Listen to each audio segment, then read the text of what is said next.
ശീലങ്ങളെല്ലാം do ശീലങ്ങളെല്ലാം do ശീലങ്ങളെല്ലാം do.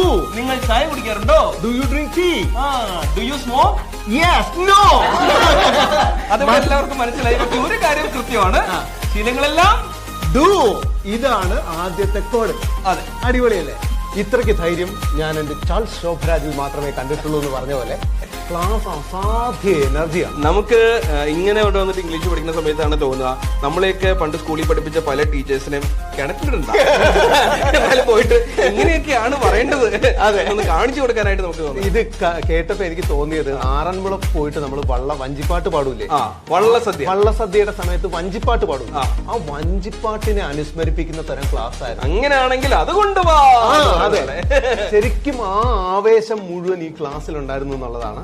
നല്ല ആവേശത്തിൽ എല്ലാരും കൂടി ഒരുമിച്ചിരുന്ന് പഠിക്കുമ്പോഴാണ് അതിന്റെ ഒരു ഹരം കിട്ടുക. പലപ്പോഴും പഠനം എന്ന് പറയുന്നത് ഭയങ്കര ബോറടി ഉള്ള ഒരു സാധനം